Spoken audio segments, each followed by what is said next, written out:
आप देख रहे हैं एतराज पार्ट 5, पर उससे पहले पार्ट 4 को जरूर देखें। उधर रिया एकदम से यह देखकर अफसोस में पड़ गई और रिया वहां से भागकर अपने कमरे में ऊपर चली गई। यह सब देखकर चौंक गई कि रिया को क्या हुआ। तभी कल्याणी जी संदीप से बोली, संदीप ऊपर जाकर देखो तो रिया क्या कर रही है। तभी संदीप सीढ़ियों से ऊपर जाने लगा तो रिया एक किताब लिए नीचे आ रही थी। सभी की नजरें रिया की तरफ ही थी। फिर रिया ने नीचे आकर बड़ी आराम से अंशु के सर से अपना सर सटाते हुए बोली, बाबू आपको याद है हम रात में आपको एक कहानी सुनाई थी। तो अंशु बोले, कौन सी कहानी माँ? या वो कहानी जिसमें एक कान्हा जी के टू माँ होते हैं? तो रिया ने कहा, हाँ वही कहानी बाबू। तो अंशु ने मुस्कुराते हुए कहा, पर वो तो मुझे याद है माँ। इस पर रिया मुस्कुराकर बोली, बाबू उस कहानी में जैसे कृष्णा जी के 2 माँ हैं, देवकी माँ और दूजी कृष्ण जी की यशोदा माँ, वैसे हमारे बाबू के पास भी 2 माँ हैं। अंशु यह सुनकर खुश हो गई। तो रिया ने कहा, हमारे बाबू के पास भी 2 माँ हैं। ये जो तस्वीर में बैठी है ये बाबू की देवकी माँ है। इतने में अंशु बोल गए, और आप यशोदा माँ? अंशु बोली, माँ मेरी देवकी माँ कहाँ है? वो अंशु से मिलने कब आएगी? तो रिया बोली, क्योंकि अंशु आपकी देवकी माँ को भगवान जी ने बुला लिया है अपने पास। रिया तस्वीर में देखते हुए बोली, हमारी माँ की तरह अपने पास बुला लिया है आपकी देवकी माँ को। तो अंशु ने रिया से कहा, तो कोई बात नहीं माँ, डेढ़ है ना, ले आएंगे देवकी माँ को भगवान जी के पास से। अंशु मासूमियत से बोली। तो सबका गला बहर आया। रिया यह सुनकर उसे अपने गले से लगा ली और बोले, नहीं बाबू डेढ़ नहीं ला सकते। अब अंशु यह सुनकर मायूस हो गई। यह देखकर रिया बोली, क्या हम आपसे प्यार नहीं करते अंशु, जो कि आप अपनी देवकी माँ के लिए इतना उदास हो रहे हैं? तो अंशु बोली, नहीं माँ आप बहुत प्यार करते हो मुझसे, मैं अपनी यशोदा माँ के साथ बहुत खुश हूँ। अंशु मुस्कुराते हुए बोली। अंशु की बात सुनकर सभी को राहत मिली और शोभा बोली, देखो ना अम्मा जी, रिया ने कितने प्यार से बेबी को सब समझा दिया। कल्याणी जी ने कहा, और फिर कुछ सोचने लगी। तभी आनंद बोला, माँ अब तो अंशु को भी सब पता चल चुका है, ये अंजलि भी उसकी जन्म देने वाली माँ है। फिर तो आपको कोई दिक्कत नहीं है ना? अब तो आप इस तस्वीर को यहीं रहने दीजिए। तो कल्याणी जी ने कहा, ठीक है, तुम भी मेरी कल रात वाली बात मान जाओ। यह सुनते ही आनंद शेखावत फिर से गुस्सा हो उठा। नहीं हरगिज नहीं, आप जैसा चाहती हैं वैसा कुछ भी नहीं हो सकता, कभी नहीं, कहते हुए वह ऊपर अपने कमरे में चला गया। और फिर कल्याणी जी भी गुस्से में बोली, ठीक है, जिसे जो करना है करते रहो, मेरी कोई मत सुनो। अर्पिता मेरी चाय मेरे कमरे में ही भिजवा देना। और अपने रूम में चले गए। रिया आनंद और कल्याणी जी को हैरानी से रूम में जाते हुए देख रही थी और सोचने लगी, अब दोनों को हुआ क्या जो इतने गुस्से में अपने अपने रूम में चले गए। अर्पिता को भी इस विषय में कुछ पता नहीं था, तो उसने भी सिर हिलाकर वापस किचन में चली गई। रिया भी ज्यादा कुछ सोचते हुए अंशु को लेकर कमरे में चली गई। दूसरी तरफ डॉक्टर के यहाँ सूरज ठाकुर डॉक्टर से पूछ रहे हैं कि अब और कितना समय लगेगा हमारे बेटे को ठीक होने में। तो डॉक्टर साहब बोले, अब ये तो एग्जैक्ट कहना मुश्किल है कि कितना और समय लगेगा, पर जिस तरह का रिस्पांस पेशेंट की तरफ से दिख रहा है तो उम्मीद है कि बहुत जल्द ही ये अपने पैरों पर चलने लगेंगे। तो विदा जी बोली, पर डॉक्टर साहब इसकी याददाश्त कब तक लौट आएगी? डॉक्टर बोला, देखिए पहली बात कि मोनू की याददाश्त नहीं गई, बल्कि इनके ब्रेन के कुछ नसें अपना काम करना बंद कर दी है, जिस वजह से ये कभी कभी एबनॉर्मल जैसी हरकतें करता है। मैंने इसकी रिपोर्ट लंदन के एक बहुत ही फेमस न्यूरोलॉजिस्ट को भेजा है, जिस पर वो न्यूरोलॉजिस्ट नेक्स्ट मंथ यहाँ आकर पेशेंट को देखने को रेडी हुए हैं। तो सूरज सिंह गुस्से से बोले, पर डॉक्टर साहब आप तो कह रहे थे कि वो न्यूरोलॉजिस्ट इस बार ही आ रहे हैं, और फिर अगले मंथ क्यों? डॉक्टर ने कहा, देखिए ठाकुर साहब, वो बहुत बड़े डॉक्टर है, बहुत ही व्यस्त शेड्यूल होता है उनका। अब इस मंथ उन्हें टाइम नहीं मिल पाया, तो इसमें हम क्या कर सकते हैं? विदा जी माहौल को गर्म होते देख जल्दी से बोल पड़े, ठीक है डॉक्टर साहब, हम अगले महीने उनसे मिल लेंगे। अच्छा डॉक्टर साहब अब हम चलते हैं। विदा जी हाथ जोड़कर खड़ी हो गई। थोड़ी देर के बाद सब केबिन के बाहर थे और घर के लिए निकल गए। उधर शेखावत मेंशन में आनंद शेखावत अपने कमरे में बंद फिर से पुरानी यादों में खोया हुआ था। तभी कल्याणी जी फिर से उसके पास आई और बोले, आनंद क्या हुआ तुम्हें? अभी भी लगता है कि अगर तुमने रिया से शादी कर ली तो वो अंजलि की जगह ले लेगी। कल्याणी की बात सुनकर आनंद पलट कर देखा तो कल्याणी जी दरवाजे पर खड़ी थी। तो आनंद बोला, माँ आप समझती क्यों नहीं है? मैं ये सब नहीं चाहता। फिर क्यों आप बार बार एक ही जिद लेकर बैठ जाती है? तो कल्याणी जी बोली, क्योंकि तुझे नहीं आनंद, पर अंशु को रिया की जरूरत है। तो आनंद बोला, तो मैं इसके लिए मना कब कर रहा हूँ?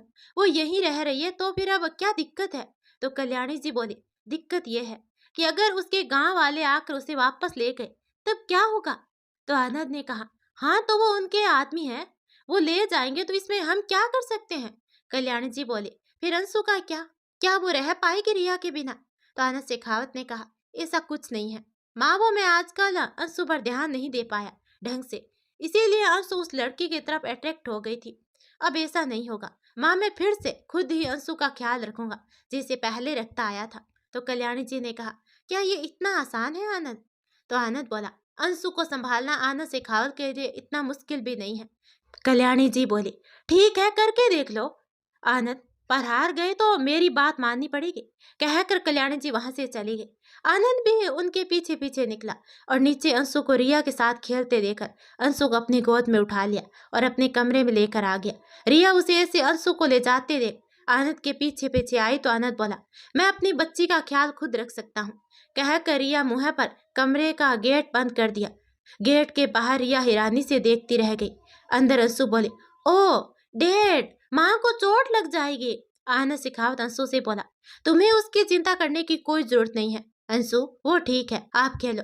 फिर आनंद लैपटॉप पर काम करने लगा। अंशु थोड़ी देर इधर उधर खेलती रही, फिर आनंद के पास आकर बोले, डैड मुझे माँ के पास जाना है।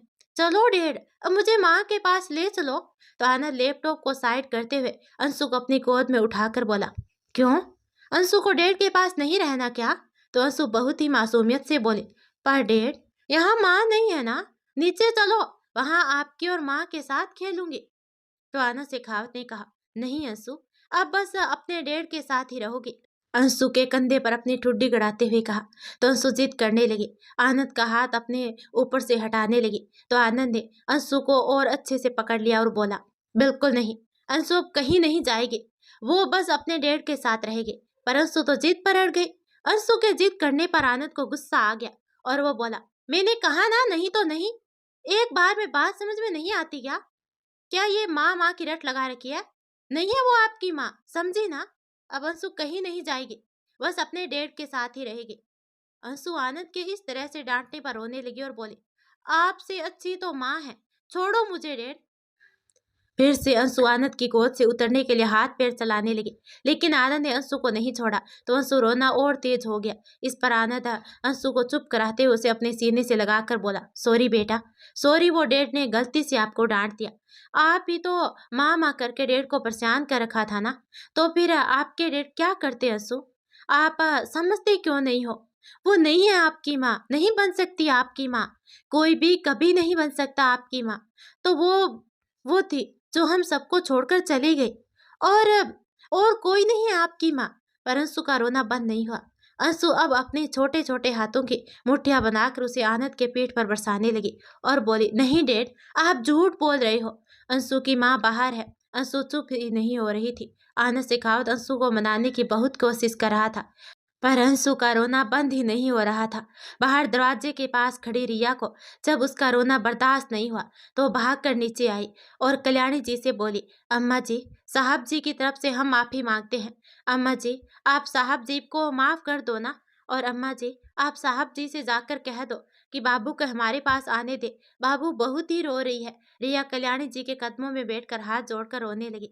कल्याणी जी रिया के माथे पर हाथ फेरते हुए बोली, तू क्यों माफी मांग रही है? तेरी क्या गलती है इन सब में? और चिंता मत कर, आनंद बोल रहा है कि वो खुद संभाल लेगा अपनी बेटी को, तो फिर रिया उसे ही संभालने दो। अंशु की, तू क्यों इतनी चिंता कर रही हो? वैसे भी आनंद नहीं सुनने वाला बात मेरी, बहुत जिद्दी है ना, करने दो रिया, उसे अपने मन माने। तो रिया बोल पड़ी, पर अम्मा जी, रिया की आंखें डबडबाई हुई थी। यह देखकर कल्याणी जी का दिल जोर से धड़क उठा और कल्याणी जी बोली, अच्छा ठीक है, मैं देखती हूँ, कहकर, पर मुझे नहीं लगता कि आनंद मानने वाला है। कल्याणी जी आनंद के कमरे की तरफ बढ़ गई। रिया भी कल्याणी जी के पीछे पीछे चल दी। कल्याणी जी आनंद के रूम में जाकर आनंद से बोली, एक छोटी सी बच्ची पर जोर दिखाकर क्या साबित करना चाहते हो आनंद? आनंद रोती हुई अंशु को अपने कंधे पर लिए चुप कराने की कोशिश कर रहा था। आनंद कल्याणी जी की तरफ देखते हुए बोला, माँ बच्ची है, कुछ देर में समझ जाएगी। कल्याणी जी अंशु के रो रो कर सूजे चेहरे को देखकर कहा, क्या यह इतना आसान है आनंद? तुम्हें पता है रिया को मैंने या तुमने नहीं बल्कि खुद अंशु ने अपनी माँ के रूप में चुना है। फिर मैं या तुम कोई भी इस रिश्ते को कैसे मना कर सकते हैं? अंशु ने जब कल्याणी जी को देखा तो मुँह मोड़कर बोली, दादी माँ, मुझे माँ के पास जाना है। अंशु को ऐसे रोते देख कल्याणी जी का जी भर आया। कल्याणी जी के पीछे रिया खड़ी, ये सब बर्दाश्त नहीं हुआ तो सामने आकर बोली, साहब जी आप इतना जिद क्यों कर रहे हो हमारे बाबू के साथ? बाबू का तो रो रो कर बुरा हाल हो गया है। ऐसा लगता है कि आपने साहब जी कान में तेल डाल रखा है जो सुनाई नहीं दे रहा। और अम्मा जी जो आपको बोल रही है उसकी बात आप मान लो और झगड़ा खत्म करो। बाबू को हमें दे दो वरना हम। हिम्मत करके रिया ने बोल तो दिया पर अंदर ही अंदर डर भी रही थी कि अब आनंद शेखावत का क्या रिएक्शन होगा। पर आनंद तो रिया को इस तरह से बोलते देख उसका चेहरा ही देखता रह गया। तभी अंशु रोना बंद करके खिलखिलाकर हंस पड़े। माँ ने डेड को डांटा। इस पर कल्याणी जी और आनंद एक साथ अंशु की तरफ देखने लगे। अंशु रोना भूल कर हंस रही थी। रिया ने उसे आंख दिखाकर चुप होने का इशारा किया। तभी आनंद शेखावत बोला, हो गया आप सबका, तो अब चलिए चले जाइए यहाँ से, मुझे किसी की बात नहीं सुनना। और अंशु मेरे साथ बहुत खुश है, दिख रही है ना आप सबको? वो हंस रही है, अंशु की तरफ देखते हुए बोला। तो कल्याणी जी बोली, हाँ वो तो सबको दिख रहा है कि वो क्यों हंस रही है। खैर तुम्हारी बेटी है तो तुम जानो। और कल्याणी जी ये बोलकर वहां से चली गई। पर रिया वहीं खड़ी रही। आनंद शेखावत रिया को देखते हुए बोला, अब तुम्हें क्या अलग से बोलूं? तो रिया हकला कर बोली, वो बाबू। तो आनंद शेखावत बोला, वो ठीक है और अब मेरे साथ ही रहेगी, कहकर रिया का हाथ पकड़कर उसे कमरे से बाहर करने लगा। रिया पीछे पलटकर अंशु को देखती रह गई जो मुंह बिसोड़ कर उसकी तरफ अपना दोनों हाथ फैलाए हुए थी। रिया आनंद की तरफ देखते हुए बोली, साहब जी आप बहुत ही कठोर हैं। तो आनंद ने रिया को आंख दिखाते हुए कहा, हाँ जानता हूँ, अब जाओ यहाँ से। रिया भी अंशु की तरफ जिद करने लगी, हम नहीं जाएंगे, हमें बाबू के पास ही रहना है साहब जी। तो आनंद बोला, ठीक है खड़ी रहो यहीं, पर आज के बाद अंशु के पास तुम अब नहीं जाओगे, कहकर उसने फिर से गेट बंद कर लिया और वापस अंशु के पास आ गया। अंशु रिया को बाहर जाते देख चुपचाप बेड पर जाकर दीवार की तरफ मुंह करके लेट गई। आनंद शेखावत अंशु के पास आए और उसे अपने बाहों में लेते हुए कहा, अंशु को अपडेट पसंद नहीं है क्या जो अंशु उनसे कटी है? पर अंशु तो चुपचाप पड़ी रही। कुछ देर के बाद आनंद ने महसूस किया कि अंशु शायद सो गई है तो उसने उसे ब्लैंकेट से कवर कर दिया और बेड से टिक बैठ गया और बोला, अंजलि अब तुम ही बताओ मैं कैसे सबको समझाऊं कि किसी को भी मैं अपनी जिंदगी में शामिल नहीं कर सकता, नहीं दे सकता किसी को तुम्हारी जगह। पता नहीं उसने माँ और अंशु पर कौन सा जादू कर रखा है जो सब उसी का नाम जपते रहते हैं। अगर मुझे पता होता कि ये सब होने वाला है तो मैं उसे कभी वापस ही नहीं लाता। उधर अंशु पूरी रात नींद में ही सुबती रही। आनंद अंशु को शांत कराने की बहुत कोशिश करता रहा पर सब नाकाम रहा। फिर आनंद ने अंशु को बेड से उठाकर अपने सीने से चिपका लिया पर अंशु तो शांत हो ही नहीं रही थी। बहुत देर जब अंशु गहरी नींद में सो गई तो आनंद शेखावत ने अंशु को बेड पर लिटाकर ब्लैंकेट से कवर कर दिया। फिर बालकनी में आकर खड़ा हो गया और आसमान को देखने लगा। चारों ओर घुप अंधेरा छाया हुआ था और रह कर हल्की बारिश हो रही थी। पूरा वातावरण बिल्कुल ही शांत था। कुछ देर ऐसे खड़े रहने के बाद आनंद शेखावत को जब प्यास लगी तो वो कमरे में आया। उसने साइड टेबल पर रखे जग को जब उठाया तो वो खाली था।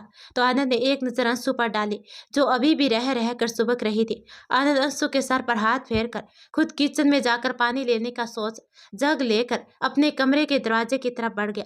अभी वो दरवाजा खोला ही था कि आनंद की नजर दरवाजे के बगल में बैठी रिया पर पड़ी जो कि दरवाजा खुलने की आवाज सुनकर उठ खड़ी हो गई और बोली, साहब जी बाबू ठीक है ना? उसे नींद आ गई क्या? वो कभी कभी नींद में डर जाती है तो आप बाबू को अकेला क्यों छोड़ रही हो? फिर आनंद शेखावत के हाथ में पकड़े जग को देखकर बोले, वो हमें दे दो, यह जगह बाबू के पास रहो, मैं पानी लाकर देती हूँ। कहकर रिया ने जग के लिए आगे हाथ बढ़ा दिया। आनंद शेखावत रिया को इस तरह से गेट पर बैठे हुए देख अवाक सा रिया का मुंह देखता रह गया। तो रिया बोली, क्या हुआ साहब जी? ये जग हमें दो, हम पानी लाकर आपको दे देंगे। रिया ने फिर से आवाज दी तो आनंद ने बोलकर जग रिया की तरफ बढ़ा दिया और कमरे में आकर कुछ सोचने लगा। कुछ देर के बाद रिया पानी लेकर आई तो वो गेट पर से धीरे से बोली, साहब जी पानी। तो आनंद शेखावत ने कहा, ठीक है, अंदर आ जाओ। रिया यह सुनकर डरते डरते कमरे में गई। उसने सामने टेबल पर पानी का जग रखकर इधर उधर नजरें दौड़ाई तो आनंद शेखावत बालकनी में खड़ा नजर आया। यह देख वो चुपके से बेड की तरफ बढ़ी जहां अंशु सो रही थी। रिया धीरे से अंशु के बालों में अपनी हाथ फेरी और फिर कमरे से बाहर निकलने लगी तो पीछे से आनंद शेखावत ने आवाज दिया, रुको। और फिर कमरे के अंदर आकर आनंद सोफे पर बैठ गया। रिया चुपचाप खड़ी होकर आनंद का मुंह देखने लगी तो आनंद बोला, क्या हुआ? तुम सच में उन लोगों को नहीं जानती हो? आनंद ने अपनी नजरें रिया के चेहरे पर जमा दिया। यह सुनकर रिया ने नाम में सिर हिला दिया तो आनंद फिर से बोला, तुम्हें पता है कि माँ मुझसे क्या चाहती है?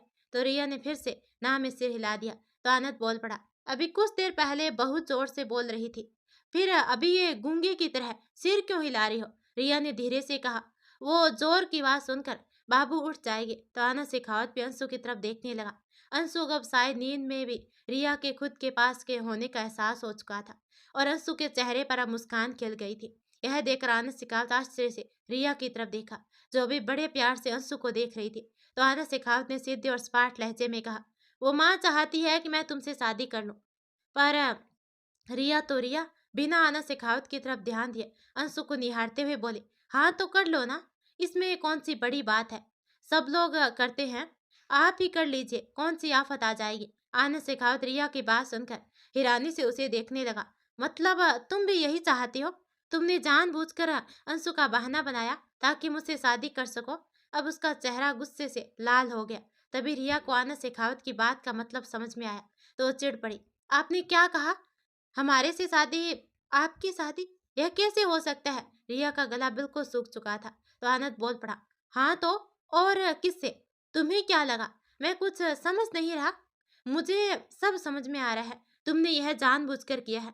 तुमने ही जानबूझकर अंशु को अपने ममता के जाल में फंसाया ताकि उसका बहाना बनाकर मुझसे शादी कर सको। ये मासूमियत का ढोंग माँ और दूसरे लोगों के सामने करना, ये सब मेरे ऊपर काम नहीं करेगा। मुझे शुरू से ही पता था कि यही सब होगा, पर किसी ने मेरी बात नहीं मानी। चलो अब जल्दी से बताओ, तुमने ये सब किसके कहने पर किया? उसी मोनू ठाकुर के कहने पर ना? चलो बोलो। आनंद शेखावत रिया के पास आकर उसके जबड़े को एक हाथ से पकड़कर उसे कसकर दबाते हुए बोला। तो रिया ने कहा, साहब जी, हमें कुछ नहीं पता, हम सच कह रहे हैं और हम उस मोनू ठाकुर को पहचानते भी नहीं, खाली उसका नाम सुना है हमने। हम तो बस अपनी इज्जत बचाने के लिए आप लोगों के पास आए। आपको कोई गलत फहमी हुई है साहब जी। आनंद शेखावत की पकड़ से अपना मुंह छुड़ाने की कोशिश करते हुए बोली। आनंद शेखावत दांत पीसते हुए बोला, चलो ठीक है, मान लेते हैं तुम्हारी बात, पर याद रखना, जिस दिन मुझे लगा कि तुम ये सब झूठ बोल रही हो तो मुझसे बुरा कोई नहीं होगा। और रिया का जबड़ा छोड़ दिया। रिया अपना मुंह सहलाते हुए बोली, हम सच कह रहे हैं साहब जी, हम झूठ क्यों बोलेंगे? आप बार बार एक ही बात को लेकर हमारे ऊपर शक कर रहे हैं। अब रिया की आंखों में पानी भर आया था। आप किसी से कहकर हमारे बारे में पता क्यों नहीं करवा लेते कि हम सच बोल रहे हैं या झूठ? आनंद शेखावत ने रिया को हुक्म सुनाते हुए कहा, ठीक है, वो तो मैं करवाऊंगा ही, पर सुनो, मैं शादी के लिए तैयार हूँ, पर यह शादी केवल और केवल अंशु के लिए है। इस शादी से तुम्हें बस अंशु की माँ होने का हक मिल सकता है, मेरे पास आने या मेरी पत्नी होने का सोचना तक भी नहीं। और हाँ, ये सारी बातें माँ को पता नहीं चलनी चाहिए। तो रिया चुपचाप हाँ में सिर हिला दी। फिर आनंद शेखावत ने रिया से कहा, ठीक है, अंशु को ले जाकर अपने कमरे में सुला दो। इतना सुनते रिया अंशु को बड़े ध्यान से अपने गोद में उठाई और फिर वहां से निकल गई। अपने कमरे में चले गए। बेड पर जाकर रिया अंशु को अपनी गोद में लिए बैठ गई और धीरे से उसे थपथपाते हुए रिया इस शादी के बारे में सोचने लगी। साहब जी ने तो हमारे ऊपर कभी विश्वास ही नहीं किया, फिर भला शादी के लिए कैसे मान गए? साहब जी भले ही बाबू खातिर, पर ये शादी कैसे निभाऊंगी? अब हम क्या करेंगे? हम अम्मा जी कैसे समझाए कि ये शादी नहीं हो सकती? दूसरे दिन सुबह रिया ने पूरी रात सोचने में गुजार दी और सुबह जब अंशु की नींद टूटी तो वो खुद को रिया के गोद में पाकर उसके गले से लिपट गई और बोली, माँ, आप अंशु के पास आ गई। माँ, डेट तो गंदे है, यह सुनकर रिया ने आंख खोलकर अंशु को देखने लगी। फिर अंशु को खुद के बाजू में समेटते हुए सीने से चिपका लिया और फिर अंशु के चेहरे को अपने दोनों हाथ में भरते हुए उसके माथे से खुद का माथा हटा दिया। और रिया बोली, पर बाबू, डैड ने तो कभी नहीं कहा कि अंशु अपनी माँ के पास नहीं जा सकती। नहीं, कल कहा था डैड ने, अंशु मुंह फुलाकर बोली। तो रिया बोली, ये तो आपकी गलती है बाबू। आप अपने डेड के साथ नहीं खेलत, आप केवल हमारे साथ ही रहते हैं। तो फिर आपके डेड कैसे नहीं गुस्सा होंगे? अंशु को बहुत ही प्यार से समझाते हुए रिया बोली। तो अंशु ने कहा, ठीक है माँ, अब डेड के साथ ही खेलूंगी। अब आप खुश हो ना माँ? तो रिया मुस्कुराकर अंशु को अपने गले से लगा ली। तभी दरवाजे पर कल्याणी जी बोली, अगर दोनों माँ बेटी की बात हो गई हो तो हम भी अंदर आ जाएं। अंशु आवाज़ सुनकर पलट कर उनकी ओर देखी, फिर बोली, नहीं, ये केवल मेरी माँ है, आप अपनी माँ के पास जाओ। और फिर अंशु अपने हाथों से रिया को पकड़ लिया। अंशु की बात सुनकर कल्याणी जी हंसने लगी। तो रिया बोली, बाबू, गंदी बात, ये तुम्हारी दादी है। और फिर कल्याणी जी की तरफ देखकर रिया बोली, आई ना अम्मा जी, कोई काम था क्या? हम बस अभी बाबू को तैयार करके नीचे ही आ रहे थे। तो कल्याणी जी अंदर आते हुए बोले, अरे कोई बात नहीं, अब तुम मेरे पास आओ या मैं तुम्हारे पास, बात बराबर ही तो है। वैसे अभी मैं तुमसे कुछ मांगने आई हूँ, बोलो क्या दे पाओगी? फिर कल्याणी जी रिया और अंशु के पास आकर बैठ गई। रिया उनकी बात सुनकर हैरानी से उनका चेहरा देखने लगी और बोली, अम्मा जी, हमारे पास ऐसा क्या है जो हम आपको दे सकते हैं? हमारे पास तो जो भी सामान है वो आपकी ही देन है। तो कल्याणी जी बोले, एक चीज़ है बेटा जो बस तुम दे सकती हो, इस बूढ़ी माँ को। बोलो क्या दोगी? जो भी मैं मांगूंगी। रिया का हाथ पकड़कर कल्याणी जी बोले। तो रिया हैरत से उन्हें देखती रही। रिया से कुछ बोला नहीं जा रहा था। कहीं न कहीं रिया समझ भी रही थी कि कल्याणी जी उससे क्या मांगने वाली थी। रिया को यूं चुप देखकर अंशु अपनी दादी माँ की तरफ देखकर हंसती हुई बोली, दादी, दादी माँ केवल अपनी अंशु को अपनी चीज़ देती है, आपको भी नहीं देगी? तभी कल्याणी जी बोली, बोलो रिया, चुप क्यों हो? मुझे पता है कि तुम समझ रही हो कि मैं क्या मांगने आई हूँ। इस बारे में रात तुम्हारी आनंद से शायद बात हो चुकी है। कल्याणी जी रिया के चेहरे पर गौर से नजर गड़ाए हुए बोले, क्या तुम मेरे बेटे से शादी करने के लिए तैयार हो? क्या तुम हमेशा के लिए अंशु को अपनी ममता दे सकती हो? जानती हूँ मैं बिना तुमसे पूछे ही आनंद को अपना फैसला सुना दिया, पर यकीन करो रिया, मुझे लगा इसी में तुम दोनों की भलाई है। तभी रिया अटकते हुए बोले, पर अम्मा जी ये कैसे हुई? मतलब साहब जी केवल तो बीच में ही कल्याणी जी बोल पड़ी, आनंद से ही तुम्हें दिक्कत है ना? तो ये तो अब तक तुम समझ चुकी हो कि गुस्से का तेज है। आनंद बाकी मन का बुरा नहीं है, अपनी पहली पत्नी से बहुत प्यार करता था, तो मैं मानती हूँ कि उसे भूलने में वक्त लगेगा। कल्याणी जी बोली। तो रिया बोले, भूलने की बात नहीं है साहब जी के लिए ये शादी। तभी रिया को ध्यान आया कि आनंद सिखावत ने उसे कल्याणी जी को बताने से साफ मना किया था। तो रिया ने बात बदलते हुए कहा, अम्मा जी, हमारा मतलब साहब जी तो इतने बड़े आदमी हैं, तो हम एक गांव के गवार लड़की हैं, तो हम साहब से कैसे शादी कर सकते हैं? तभी कल्याणी जी बोली, रिया, तुम एक बार सब कुछ भूलकर ये सोचो, क्या अंशु के बिना तुम रह सकती हो? और क्या अंशु तुम्हारे बिना रह सकती है? जरा सोचो, इस शादी के बाद आनंद तुम्हें फिर कभी अंशु से अलग भी नहीं कर पाएगा। फिर तुम ही ने तो कहा था, यहाँ के अलावा तुम्हारा कहीं और ठिकाना भी तो नहीं है। और तो और तुमने मुझे माँ का दर्जा दिया है ना, तो तुम ही बोलो। इसलिए मैंने तुम्हारे लिए ये सोचा है, तो क्या गलत किया? तो रिया बोली, अम्मा जी, बात ये सही और गलत की नहीं है। बात ये है, क्या साहब जी हमें पत्नी के रूप में अपना लेंगे? रिया अब अभी भी हाँ करने से हिचका रही थी। रिया अच्छी तरह से जानती थी कि यहाँ के अलावा उसके पास सिर छिपाने के लिए कोई और ठिकाना नहीं था। फिर अंशु से भी तो वो इस कदर जुड़ गई थी कि उसके बिना अब उसे कुछ अच्छा भी नहीं लगता था।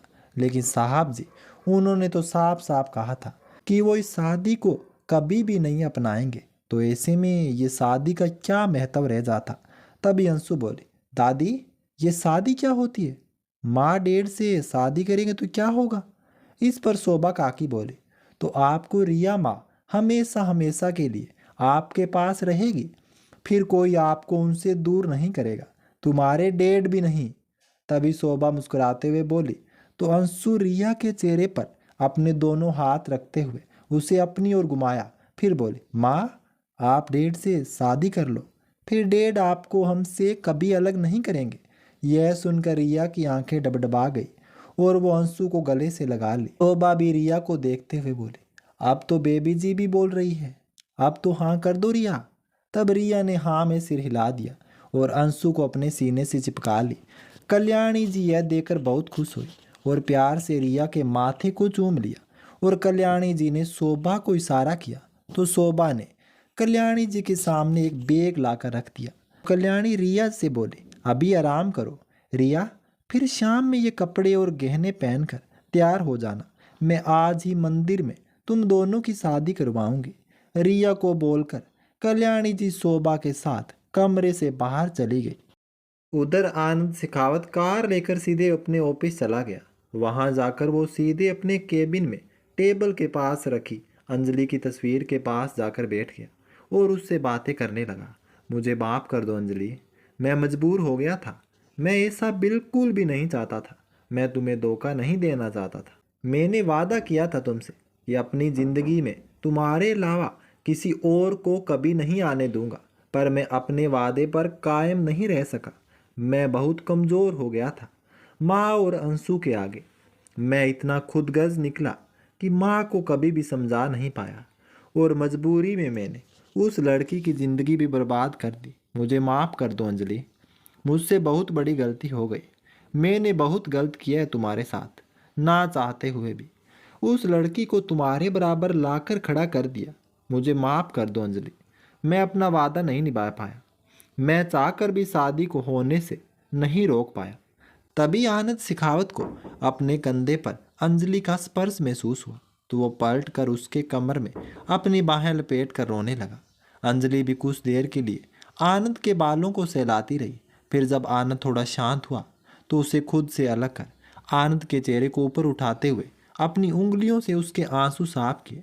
फिर अपने हाथों में आनंद के चेहरे को भरते हुए होले से आनंद की दोनों पलकों को चूम ली और अंजलि बोली, आपने सही कहा शेखावत साहब कि आपसे गलती हुई है, पर आपने गलत मेरे साथ नहीं बल्कि गलत उस लड़की के साथ किया है जिसकी मांग में अभी अभी आपने अपने नाम का सिंदूर सजा कर आए हैं। नाइंसाफी मेरे साथ नहीं उस लड़की के साथ हुई है। इसके गले में आपने अपने नाम का मंगलसूत्र पहना तो दिया, पर उसे अपनी पत्नी का दर्जा नहीं दे पा रहे। शेखावत साहब, छल मेरे साथ नहीं बल्कि छल तो उस लड़की के साथ हुई है जिसने पूरे मन से आपकी बेटी को अपनी बेटी स्वीकारा, पर आप उसे अपनी पत्नी स्वीकार नहीं कर पा रहे। और क्या कहा शेखावत साहब आपने कि आपने उसे मेरे बराबर लाकर खड़ा कर दिया, ये तो गलत है ना शेखावत साहब। मैं बदनसीब तो उस रिया की बराबरी करने लायक भी नहीं हूँ। उसने तो बिना किसी स्वार्थ के इस रिश्ते के भविष्य की सच्चाई को जानते हुए भी चुपचाप इस रिश्ते में बंध गई और अपनी जिस जिम्मेदारी को मैं अपने पीछे छोड़ आई थी उसे भी हंसते हंसते अपने सर माथे ले लिया। रिया के त्याग के सामने तो उसके कदमों की धूल के बराबर नहीं हूँ। आनंद शेखावत अंजलि की बात सुनकर बोला, तुम चाहे तो कह लो अंजलि, पर कभी भी शादी को मान नहीं सकता मैं, कभी नहीं। मेरी जिंदगी में तुम्हारी जगह कोई नहीं ले सकता, कभी नहीं। और उस लड़की के ऊपर किसी ने कोई दबाव नहीं दिया, बल्कि उसने खुद अपनी इच्छा से सब कुछ जानते हुए भी शादी के लिए हाँ की थी। मैंने तो इस शादी को रोकने की बहुत कोशिश की थी, इसलिए यह सब जो भी हुआ या जो भी होगा उसके लिए वह खुद ही जिम्मेदार होगी। इस पर अंजलि तड़प उठी और आनंद को समझाने लगी, रिया के इस त्याग को यूं मत भूलिए शेखावत साहब। और फिर मैं और रिया कोई सामान नहीं है जो आप हमें एक दूसरे की जगह रखने की बात कर रहे हैं। मेरी जगह आपकी ज़िंदगी में अलग है और रिया की अलग। हम में से कोई भी एक दूसरे की जगह नहीं ले सकता। मैं तो बस आपकी पत्नी थी, पर रिया आपकी पत्नी होने के साथ साथ आपके बच्चे की माँ भी है। और यह तो कुदरत का बनाया हुआ रिश्ता है जिसे कोई नहीं बदल सकता, आप भी नहीं शेखावत साहब। आनंद शेखावत इस पर अंजलि को चुप कराते हुए बोला, तुम मेरी पत्नी थी और हमेशा रहोगी। और अंशु उसकी नहीं, तुम्हारी बेटी है। उसकी माँ वो लड़की नहीं, तुम हो। तो अंजलि बोली, आप बोल रहे हैं शेखावत साहब कि कान्हा को यशोदा नंदन लाला कहकर पुकारा जाता है? देव की नंदन नहीं, कान्हा हमेशा यशोदा के नंदलाल ही रहे हैं और हमेशा वही रहेंगे। आनंद शेखावत इस बात पर चिढ़ गया और बोला, यह बड़ी बड़ी बातें मुझे मत समझाओ, मैं किसी भी हालात में इस शादी को कभी स्वीकार नहीं कर सकता। अंजलि आनंद की बात सुनकर बोली, ये तो वक्त ही बताएगा। आप इस शादी को भी स्वीकार करेंगे और रिया को भी उसका हक देंगे, और उस दिन सबसे ज्यादा खुशी मुझे होगी। मुस्कुराते हुए कहा। शेखावत इस पर उसके मुंह पर अपनी उंगली रखते हुए कहा, चुप, बिल्कुल चुप। मुझे अभी बस अंजलि तुम्हारी गोद में सर रखकर कुछ पल सुकून के बिताने हैं, कहकर आनंद शेखावत अंजलि की गोद में सर रखकर लेट गया। और अंजलि होले होले उसके बालों को सहलाने लगी और बोली, एक दिन आपको यही सुकून रिया की गोद में भी मिल जाएगा। बस तब तक माता रानी रिया के हौसले को बनाए रखे, और फिर उस दिन से मेरा इस धरती पर भटकना भी खत्म हो जाएगा और मेरी आत्मा को शांति भी मिल जाएगी। इधर प्रताप आनंद शेखावत को ढूंढता हुआ ऑफिस आया तो उसकी केबिन की जलती लाइट देखकर समझ गया कि वे यही हैं। प्रताप ने धीरे से आनंद शेखावत के केबिन का दरवाजा खोलकर अंदर झाँका तो आनंद शेखावत अंजलि की तस्वीर को अपने सीने से लगाए सोफे पर सोया हुआ था। यह देख प्रताप का दिल भर आया और वो मन ही मन बोला, अंजलि तुम तो चली गई, पर शेखावत साहब आज भी वहीं खड़े हैं, यहाँ से आगे बढ़ने का नाम ही नहीं ले रहे। और फिर प्रताप ने गेस्ट रूम से एक ब्लैंकेट लाकर आनंद को अच्छे से उड़ा दिया और फिर धीरे से बाहर आकर शेखावत मेंशन में फ़ोन लगाने लगा। फ़ोन की घंटी जा रही थी, पर सब थके होने के कारण गहरी नींद में सोए हुए थे। तभी रिया की नींद टूटी तो वो पानी लेने के लिए नीचे आई। फ़ोन की घंटी सुनकर वो इधर उधर देखने लगी कि शायद कोई आकर फ़ोन रिसीव कर ले, पर यहाँ किसी को ना पाकर रिया खुद ही फ़ोन को रिसीव करने चली गई। हेलो, कौन? तो प्रताप रिया की आवाज़ सुनकर बोला, मैं प्रताप बोल रहा हूँ, ऑफिस से।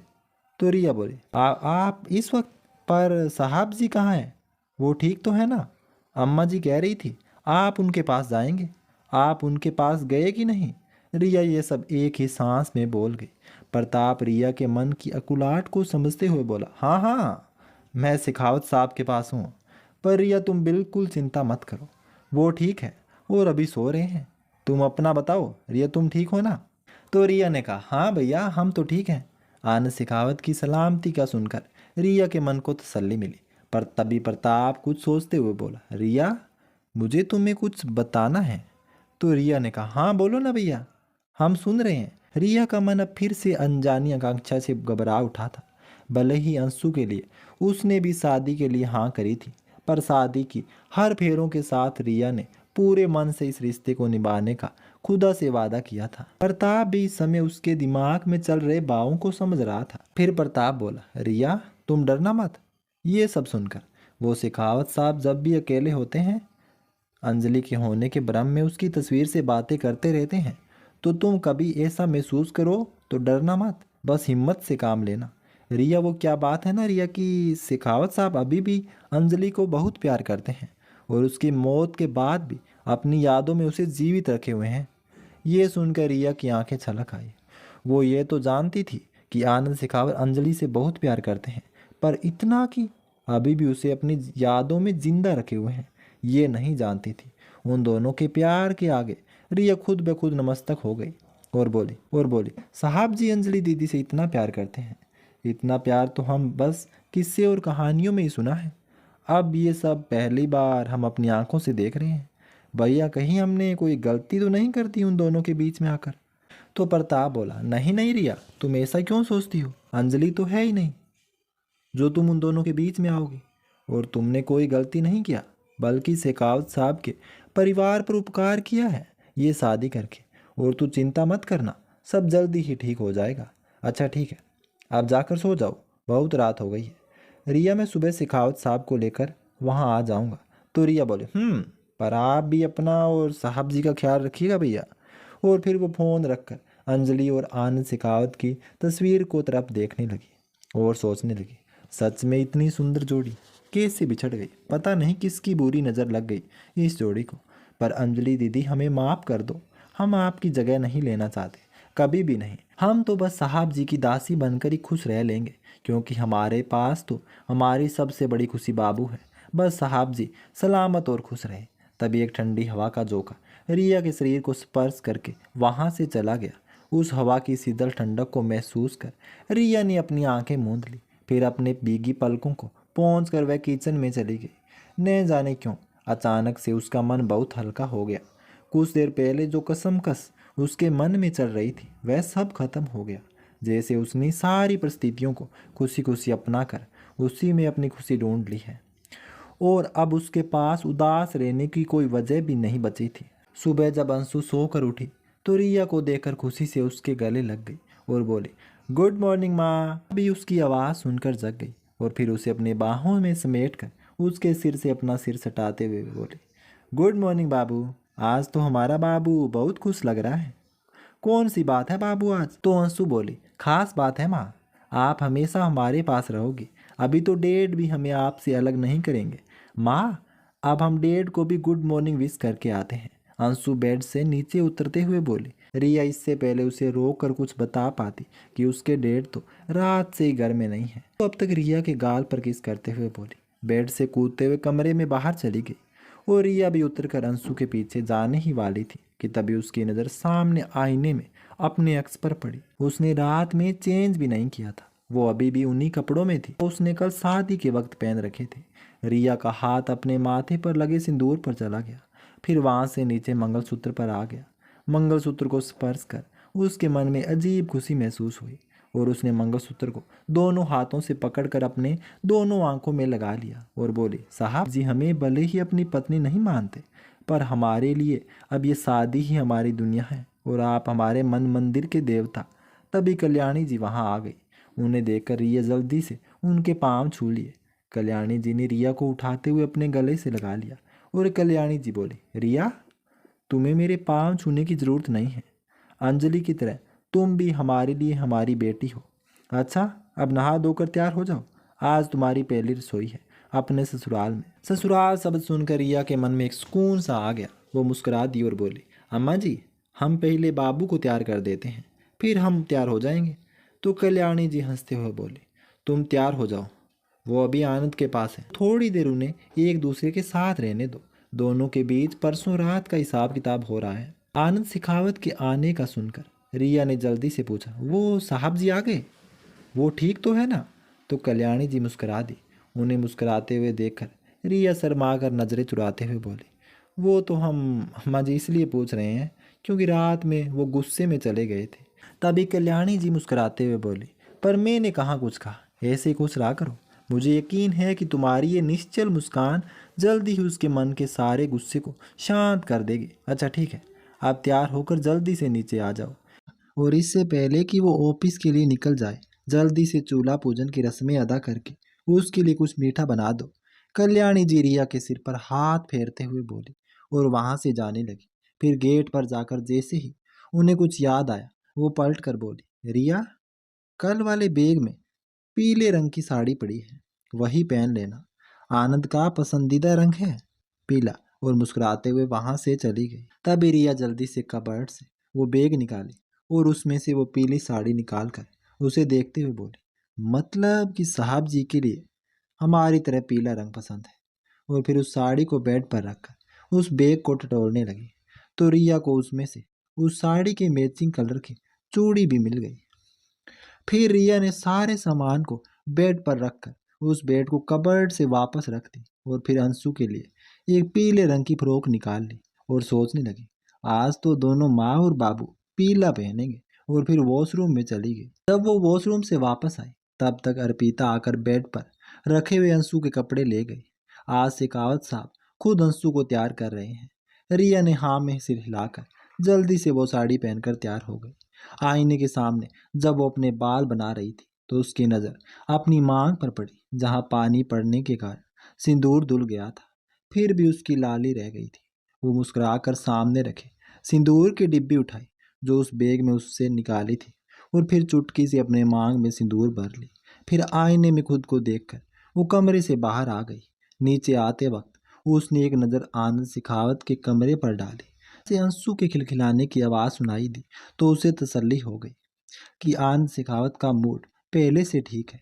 तो उसने एक हसरत भरी नज़र उस बंद दरवाजे पर डाली, फिर नीचे चली गई। रानी जी रिया को देखकर उसके पास आई और उसके कान के पीछे एक काला टीका लगाते हुए बोली। उसकी नज़रें उतारी, फिर उसे रसोई में ले जाकर चूल्हा पूजन की रस्में करवाई और कल्याणी जी बोली, रिया अब तुम जल्दी से मीठा बना दो, बाकी का नाश्ता संदीप और अर्पिता मिलकर बना लेंगे। कहकर वो चली गई। पीछे अर्पिता अब रिया की खिंचाई करने लगी। अब तो रिया रानी को शेखावत साहब से बिल्कुल भी डर नहीं लगेगा।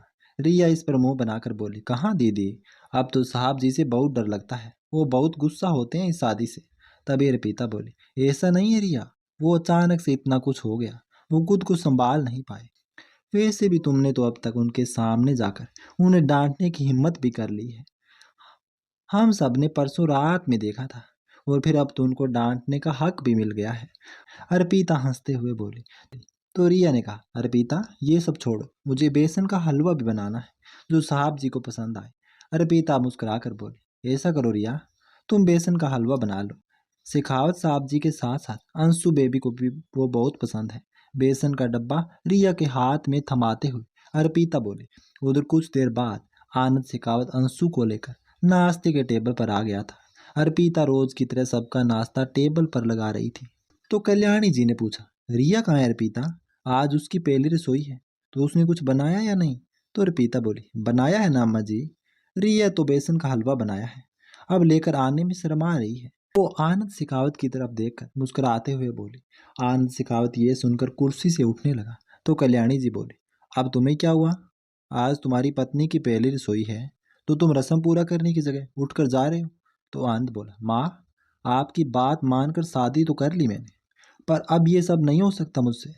कहकर आनंद का भी खड़ा हुआ ही था कि तभी अंशु रिया का हाथ पकड़कर उसे खींचते हुए वहां ले आई।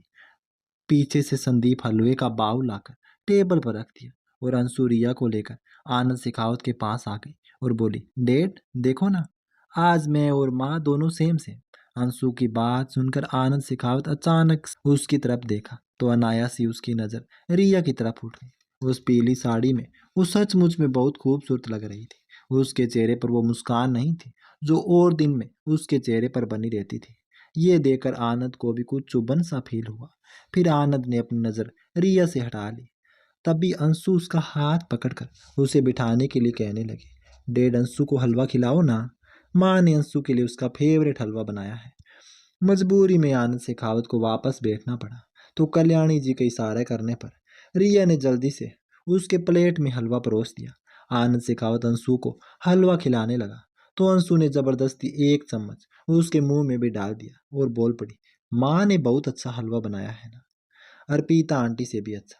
इस पर रिया भी उसकी तरफ देखने लगी, पर आनंद शेखावत ने केवल हाँ में सिर हिला दिया और अंशु को बगल वाली कुर्सी पर बैठाते हुए अपनी कुर्सी से उठने लगा।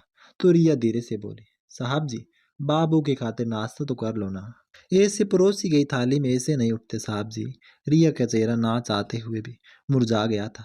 तभी आनंद शेखावत के कान में अंजलि की आवाज़ गूंजी कि शेखावत साहब, आगे पड़ी थाली को छोड़कर उठना नहीं चाहिए, इससे अन्न का अपमान होता है। और फिर आनंद ने चाहते हुए भी वापस बैठकर चुपचाप से अंशु को खिलाते हुए अपना नाश्ता करने लगा। आनंद को बैठते देख रिया ने अब चैन की सांस ली और थोड़ा सा हलवा उसकी प्लेट में डाल दी। आनंद शेखावत बिना कुछ कहे चुपचाप से उसे खाने लगा। कल्याणी जी ये देखकर आनंद का ध्यान भटकाने के लिए बोली, रिया सच में हलवा बहुत स्वादिष्ट है, हमें नहीं पता था तुम इतना स्वादिष्ट हलवा भी बना लेती हो। तो रिया खुद को संभालते हुए बोली, नहीं अम्मा जी, हमने तो अर्पिता दीदी से पूछकर बनाया है। तभी कल्याणी जी ने रिया को एक कंगन पहनाते हुए बोली, ये तुम्हारी पहली रसोई का गिफ्ट है। रिया उस कंगन को लेने से हिचकते हुए बोली, पर अम्मा जी हम ये कैसे ले सकते हैं, ये तो बहुत महंगा है, कुछ ज्यादा नहीं हो गया। कल्याणी जी बोली, तुम अब इस घर की बहू हो और अब ये सब तुम्हारा ही है। कहकर उसके हाथ में वो कंगन पहना दिया। तभी रिया की नज़र आनंद शेखावत की नज़रों से टकरा गई तो रिया ने अपना सिर झुका लिया। आनंद शेखावत भी अपनी नजरें उस पर से हटाते हुए अंशु को बगल की कुर्सी पर बैठाते हुए अपनी कुर्सी से उठकर खड़ा हो गया और फिर बोला, मुझे कुछ काम है, कहकर वहां से चला गया। रिया उसे जाते हुए देखती रही और फिर रिया को उदास देखकर अंशु बोली, माँ क्या हुआ?